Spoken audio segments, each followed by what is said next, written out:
स्वागत है आप लोग का हमारे YouTube चैनल जेपी एकेडमी में। तो आज के इस वीडियो में क्लास 10th का केमिस्ट्री का जो फर्स्ट चैप्टर है, पहला चैप्टर है, जिसका नाम है रासायनिक अभिक्रियाएं एवं समीकरण।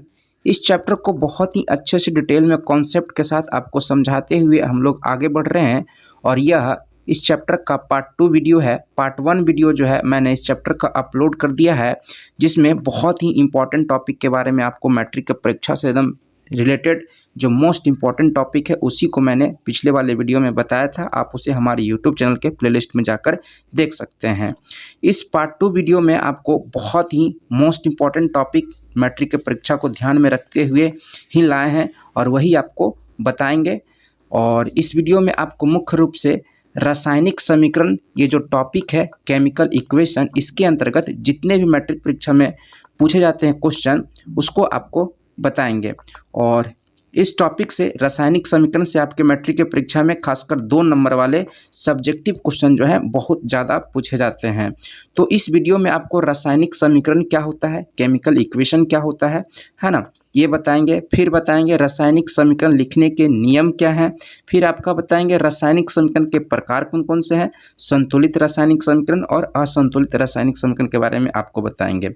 फिर आपको बताएंगे रासायनिक समीकरण को संतुलित कैसे करते हैं ना, बहुत सारा इक्वेशन के माध्यम से आपको बताएंगे कि समीकरण को संतुलित कैसे करते हैं, क्योंकि इन सभी टॉपिक से जो है आपके मैट्रिक के परीक्षा में क्वेश्चन हर बार पूछता है। जैसे आपसे क्वेश्चन पूछ लेगा कि रासायनिक समीकरण से आप क्या समझते हैं, 2 समीकरण लिखें। फिर आपसे पूछ सकता है रासायनिक समीकरण लिखने के नियम क्या है। फिर आपसे क्वेश्चन पूछ सकता है कि रासायनिक समीकरण क्या होता है, उसके प्रकार का वर्णन करें। या आपसे कहेगा संतुलित रासायनिक समीकरण से आप क्या समझते हैं, उदाहरण सहित बताएं, है ना। और क्या करता है इस टॉपिक से, रासायनिक समीकरण को संतुलित करने से क्वेश्चन और आता है आपका 2 रासायनिक समीकरण दे देगा, है ना, 2 केमिकल इक्वेशन दे देगा और कहेगा कि इसको संतुलित करें। तो ये सारे टॉपिक से क्वेश्चन आपके 2-2 नंबर के बार बार पूछे जाते हैं, इसलिए मोस्ट इंपॉर्टेंट टॉपिक ही आपको हमारे चैनल के माध्यम से आपको बताते हैं। तो चलिए हम लोग सबसे पहले रासायनिक समीकरण को जानते हैं कि रासायनिक समीकरण होता क्या है ना, फिर उसका उदाहरण जानेंगे। तो देखिए रासायनिक समीकरण पिछले वीडियो में आपको बताए थे, रासायनिक अभिक्रिया के बारे में बताए थे, ठीक है। तो जब रासायनिक अभिक्रिया को ही क्या करते हैं, है ना, ध्यान से मेरी बातों को सुनेंगे और नोट्स के रूप में आपके पास यहाँ पे तो मैंने स्क्रीन पे देख रहे होंगे लिखा ही हुआ है, प्रॉपर तरीके से लिखा हुआ है, ठीक है। तो मेरी बातों को आप ध्यान से सुनेंगे तो बहुत ही आसानी से समझ जाएंगे, क्योंकि मैं बहुत ही सरल भाषा में आपको केमिस्ट्री यहाँ पे बता रहा हूँ, ठीक है। तो रासायनिक समीकरण की बात करते हैं। तो रासायनिक समीकरण कहते किसको हैं, तो देखेंगे कि जब रासायनिक अभिक्रिया को क्या करते हैं हम लोग, है ना, उसमें जो भाग ले रहे हैं पदार्थ भाग ले रहे हैं और जो बन रहा है, जब उन पदार्थों को हम लोग संकेत के रूप में और सूत्रों के रूप में क्या करते हैं, दर्शा देते हैं, संक्षिप्त रूप में, है ना, निरूपित कर देते हैं, तब उसी को क्या कहा जाता है, रासायनिक समीकरण कहा जाता है, ठीक है। ये एक बार आपको पढ़ देते हैं। किसी भी रासायनिक अभिक्रिया में भाग लेने वाले पदार्थों के संकेतों एवं सूत्रों की सहायता से उस अभिक्रिया का संक्षिप्त निरूपण ही रासायनिक समीकरण कहलाता है ना। रासायनिक अभिक्रिया में जो भी पदार्थ भाग ले रहे हैं और जो भी पदार्थ बन रहे हैं उन सब को क्या करते हैं हम लोग संकेतों के रूप में, अनुसूत्रों के रूप में, सूत्रों के रूप में, है ना, संक्षिप्त रूप में क्या करते हैं, निरूपित कर देते हैं, तब उसी को क्या कहा जाता है, रासायनिक समीकरण कहा जाता है ना। यहाँ पे आप क्या कर सकते हैं, इस तरह से भी लैंग्वेज लिख सकते हैं, है ना। रासायनिक समीकरण का परिभाषा आप इस प्रकार से भी लिख सकते हैं, किसी भी रासायनिक अभिक्रिया में भाग लेने वाले अभिकारकों एवं प्रतिफलों को क्या करते हैं, संकेतों तथा सूत्रों को संक्षिप्त रूप में दर्शा दिया जाता है, तो उसे ही रासायनिक समीकरण कहा जाता है। यहाँ पे देखेंगे, यहाँ भाग लेने वाले पदार्थ, यहाँ पे लिखा गया हुआ है क्या आपका, अभिक्रिया में भाग लेने वाले पदार्थों तथा, यहाँ पे कर देंगे तथा प्रतिफलों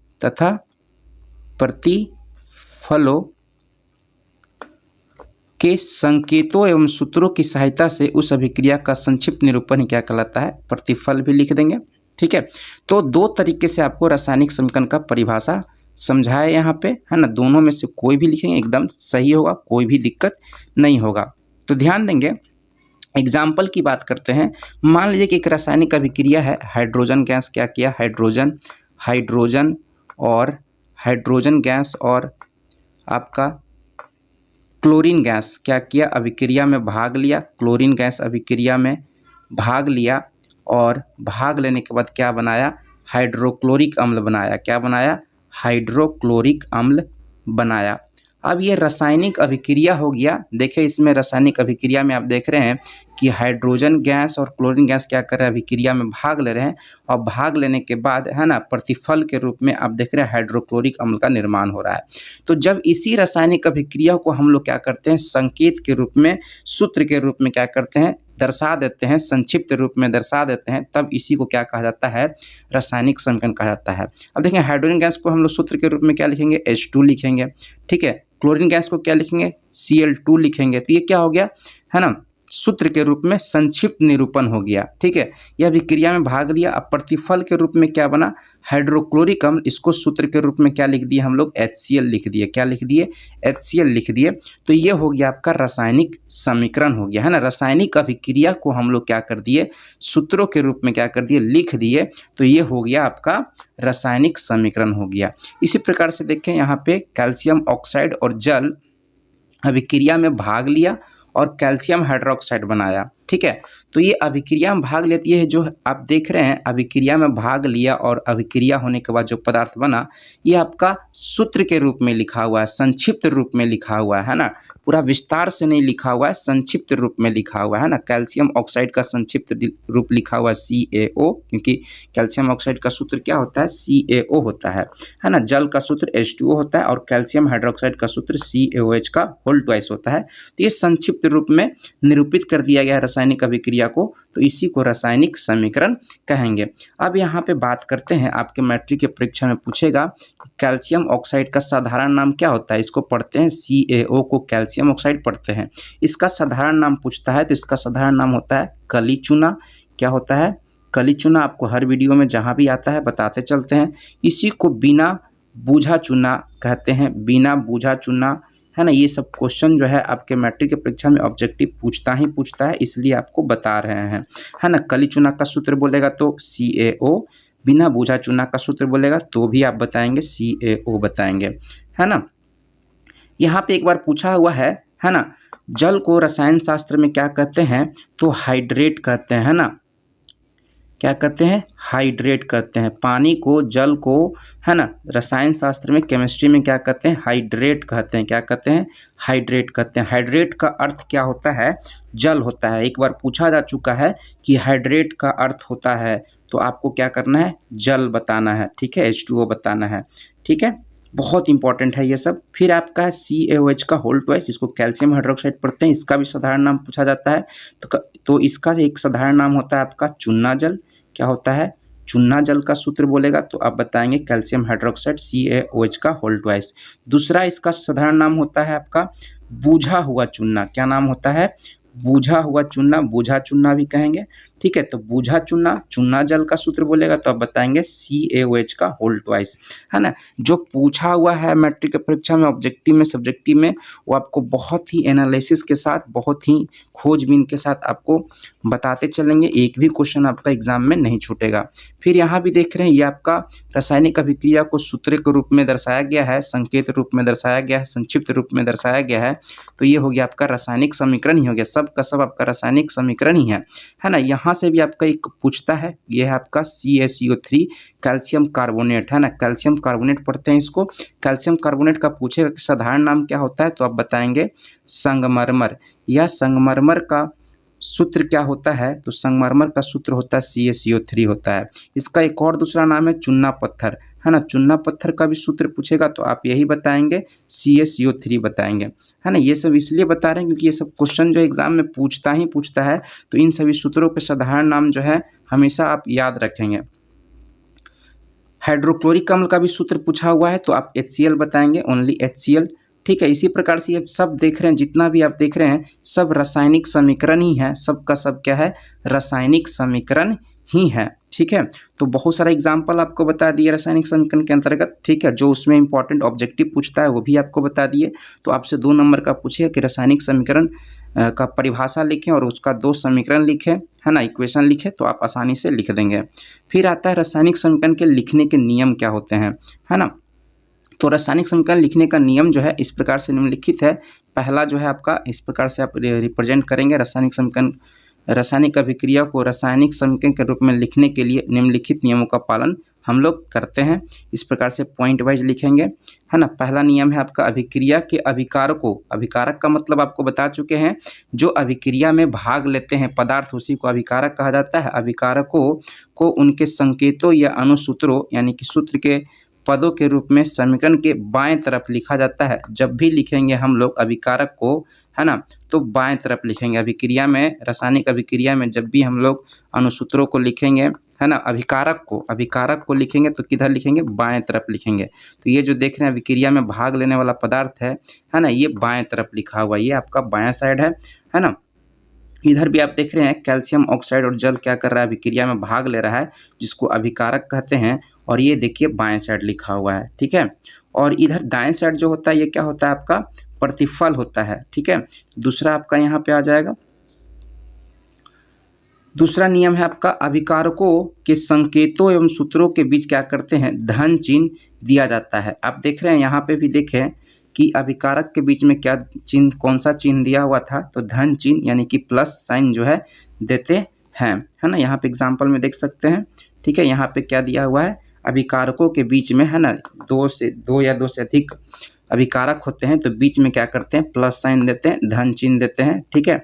यहाँ भी देख रहे हैं धन चिन्ह दिया हुआ है, ठीक है। तीसरा नियम है आपका अभिकारकों के प्रतिफलों, प्रोडक्ट को उनके संकेतों या सूत्रों के पदों के रूप में समीकरण के दाएं तरफ लिखते हैं, है ना। प्रतिफल को जब भी लिखते हैं तो दाएं तरफ, किधर लिखते हैं, दाएं तरफ लिखते हैं। ये आपका राइट साइड हो गया, है ना, दायां साइड हो गया, ठीक है। तो इसको प्रतिफल जो होते हैं अभिक्रिया में भाग लेने के बाद जो प्रतिफल बनता है उसको हमेशा दाएं तरफ लिखते हैं। किधर लिखते हैं, दाएं तरफ लिखते हैं।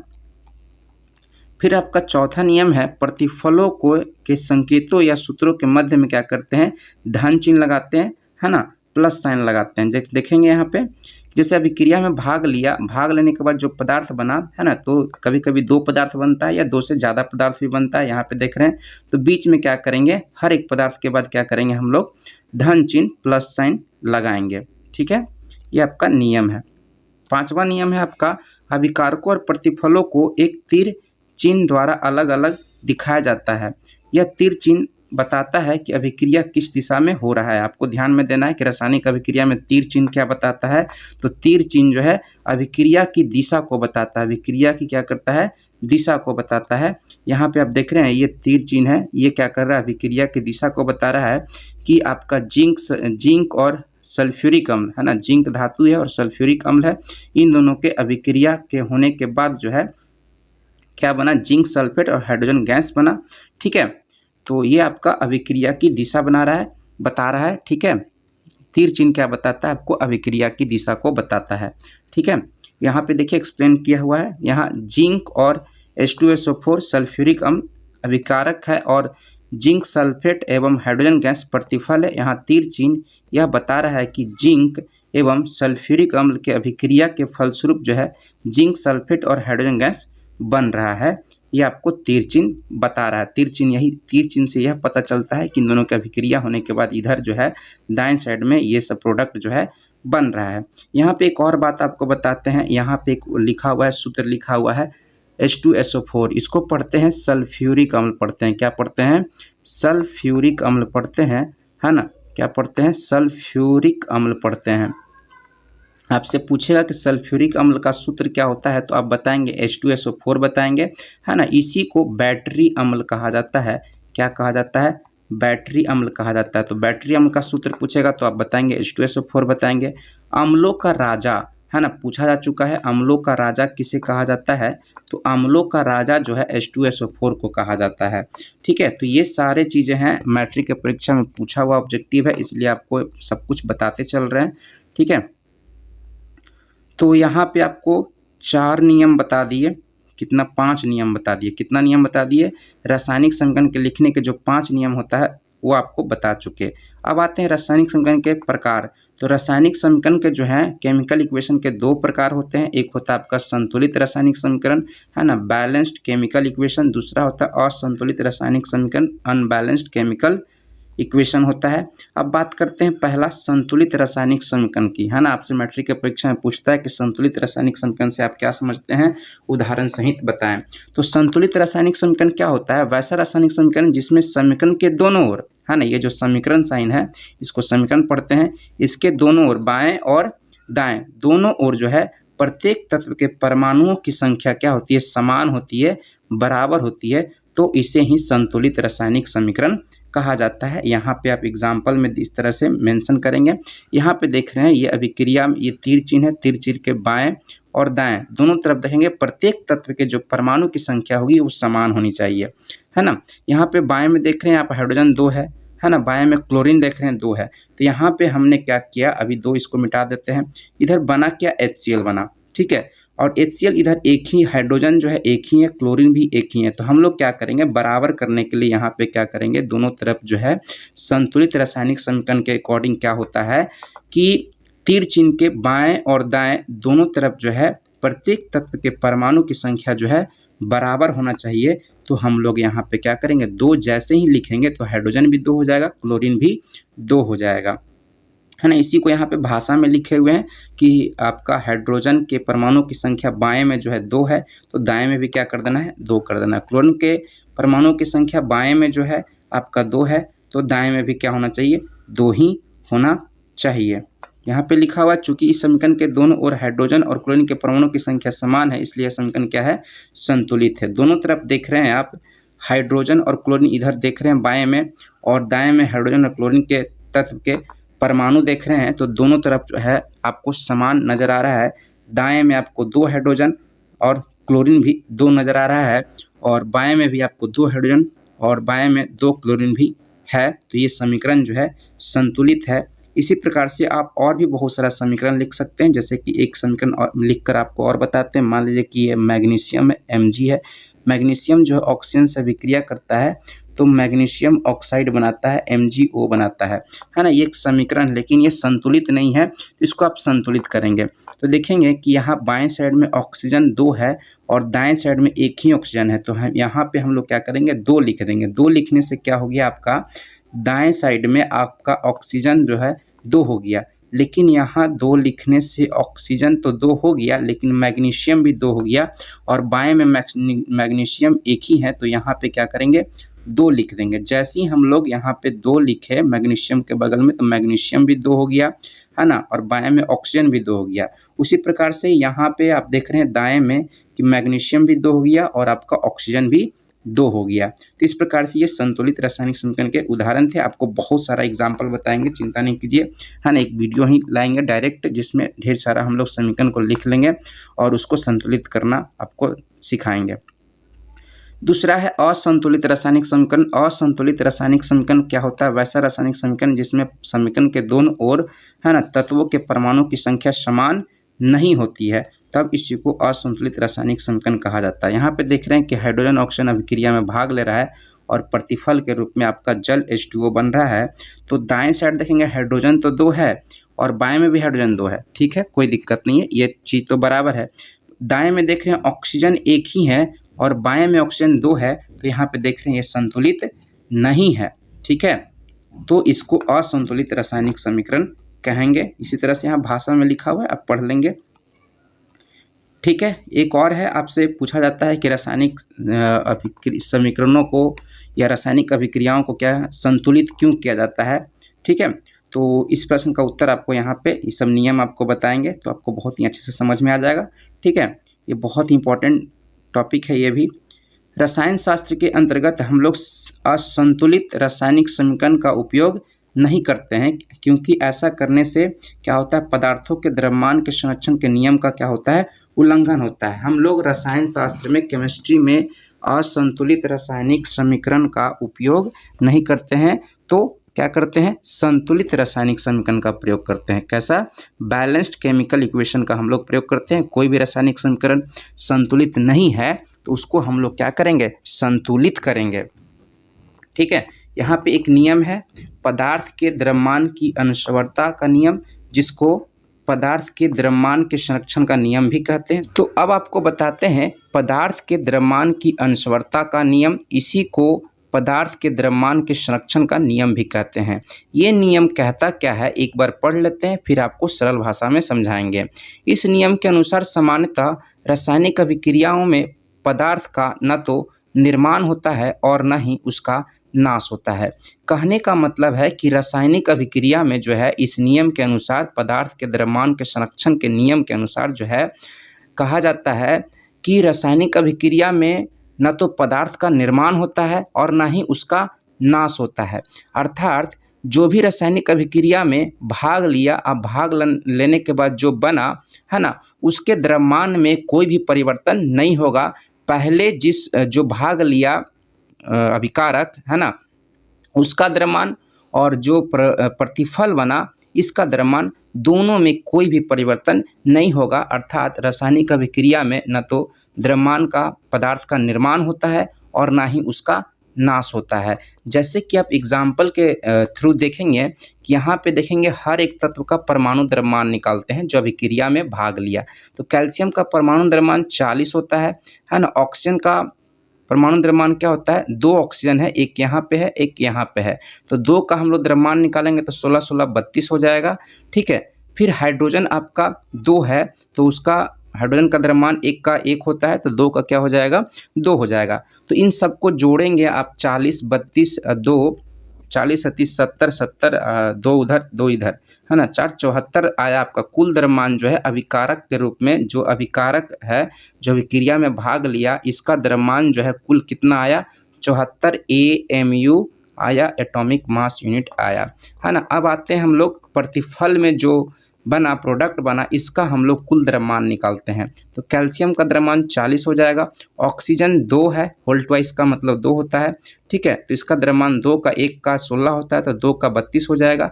हाइड्रोजन भी 2 है तो इसका क्या हो जाएगा, द्रव्यमान 2 हो जाएगा। ठीक है, इस सबको ऐड करेंगे तो 74 AMU ही आएगा। कहने का मतलब है कि अभिक्रिया में जितना पदार्थ भाग लिया उतना ही पदार्थ का निर्माण हुआ, थोड़ा भी द्रव्यमान का नाश नहीं हुआ। तो ये है आपका पदार्थ के द्रव्यमान की अनस्वरता का नियम। इसी को पदार्थ के द्रव्यमान के संरक्षण का नियम भी कहते हैं। ठीक है, अब आता है आपका रासायनिक समीकरण को कैसे संतुलित करें। ठीक है, तो रासायनिक समीकरण को जो है एक विधि है हिट एंड ट्रायल मेथड है ना, अनुमान द्वारा संतुलित करना। ये इसके लिए आपको एक वीडियो लाएंगे, ज़्यादा नहीं 10 मिनट का या 8 मिनट का वीडियो होगा। ठीक है, इसके बाद वाले में उसमें प्रॉपर तरीके से सिर्फ रासायनिक समीकरण को ही संतुलित करना आपको बताएंगे। ठीक है, तो आपको क्योंकि रासायनिक समीकरण को संतुलित करने से क्वेश्चन जो है आपके एग्जाम में 2 नंबर का अक्सर पूछता है। तो इसके बाद नेक्स्ट वीडियो जो है ये पार्ट 1 ये पार्ट 2 वीडियो है ना। पार्ट 1 मैंने अपलोड कर दिया है, इसके बाद पार्ट 3 वीडियो लाएंगे जिसमें आपको रासायनिक समीकरण को संतुलित करना सिखाएंगे, जिसके लिए आपका 2 नंबर जो है मैट्रिक की परीक्षा के लिए एकदम फिक्स हो जाएगा। तो चलिए हम लोग मिलते हैं नेक्स्ट वीडियो में। आप लोग हमारे यूट्यूब चैनल को सब्सक्राइब करें, अपने दोस्तों में शेयर करें और ज़्यादा से ज़्यादा आप लोग हमारे चैनल से जुड़े। Thank you.